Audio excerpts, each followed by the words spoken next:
Hola, profe, soy Santiago Núñez y en este video vengo a hablar sobre los contenidos vistos en la materia del primer cuatrimestre de pedagogía.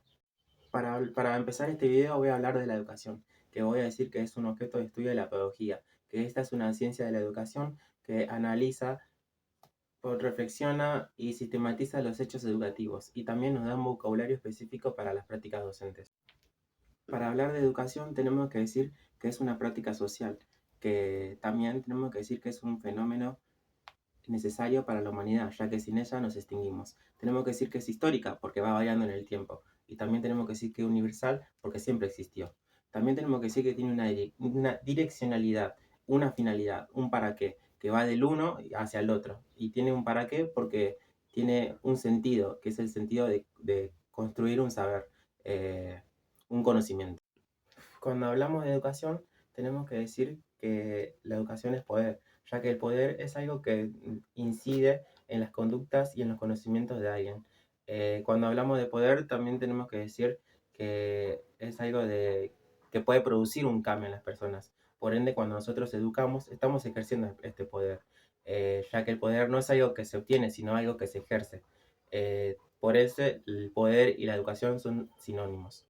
También como decimos que la educación se vincula con el poder, también tenemos que decir que se vincula con la socialización. Y existen dos tipos de socialización. La socialización primaria, que es aquella que sucede en el ámbito familiar, en la niñez. Y esta socialización es muy difícil de revertir en un largo plazo, ¿no? Y también tenemos que decir que cambia según la cultura. También existe la socialización secundaria, que es aquella que se da en el ámbito, en las instituciones educativas. Esta nos da un lenguaje o un comportamiento para ciertos determinados papeles, ¿no? También tenemos que recalcar que la educación no es igual que la escolarización, ya que esta es un formato de institucionalizar lo educativo. Cuando hablamos de educación, también tenemos que decir que tiene diferentes tipos. Por ejemplo, la formal, que es aquella que se da dentro de las instituciones y que es obligatorio. Esta nos da cierto vocabulario o cierto comportamiento para ciertos sitios específicos. También vamos a decir que es no formal. Son aquellas que se sucede fuera de las instituciones.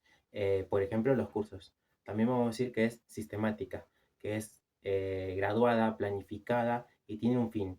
También vamos a decir que es asistemática, que es la que sucede dentro de los parques, las ferias culturales, los juegos, los cines, los teatros, etcétera. También vamos a decir que la educación es permanente, porque la educación siempre varía con el tiempo. Por eso el docente tiene que siempre actualizarse sus conocimientos, si no queda totalmente obsoleto. Si la educación es un fenómeno necesario para la humanidad, claramente tiene que ser un derecho.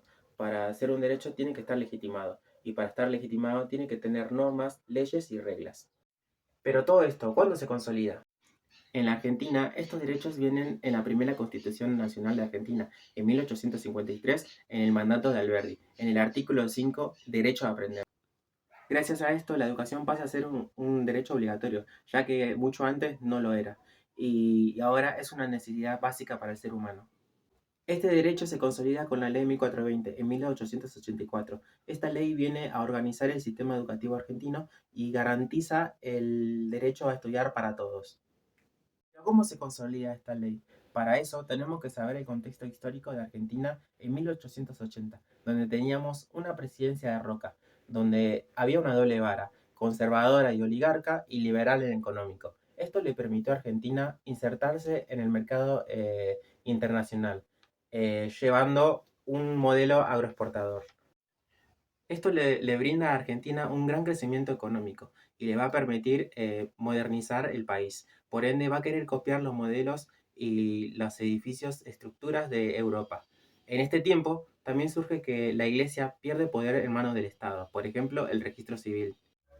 Y en el nivel social, Argentina también quería modernizarse y quería copiar la cultura de Europa. Por eso, incentiva la inmigración. Ellos querían que vengan los intelectuales, pero la verdad es que vienen otro tipo de gente. Aquella gente que pone en riesgo y en peligro las ideas de los liberales, trayendo ideas revolucionarias y totalmente distintas a lo del gobierno de turno.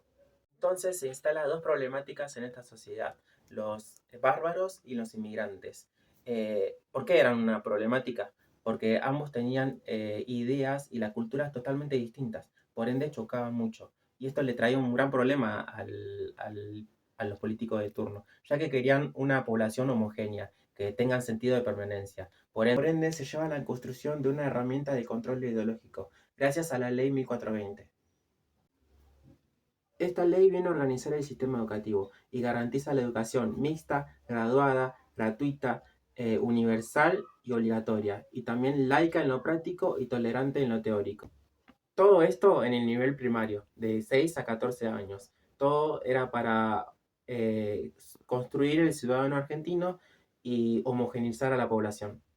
Pero ¿por qué la ley 1420 solamente era para los infantes de 6 a 14 años? Porque era un proyecto a largo plazo, ya que la infancia es una construcción social. La infancia no existió siempre, ya que esta surgió en el siglo XV en Europa, gracias a problemas, a cambios políticos, sociales y culturales, ya que el chico de campo fue trasladado a la ciudad. Por ende, en la revolución, este niño no podía trabajar en la ciudad. Por ende, la gente antes creía que el niño era un adulto en miniatura. Por eso, al niño ya se lo empezó a caracterizar. Gracias a esto se creó el concepto de infancia. También se creó el concepto de familia y el de maternidad. Y esta última es una construcción social. Recién en el siglo XVIII la infancia fue caracterizada por Rousseau. Este le dio ciertas características, que era heterónomo, frágil, amoral, incompleto y educable. Y esta etapa es fundamental en el ser humano, ya que hay que proteger y respetar, porque los niños son niños antes de ser adultos.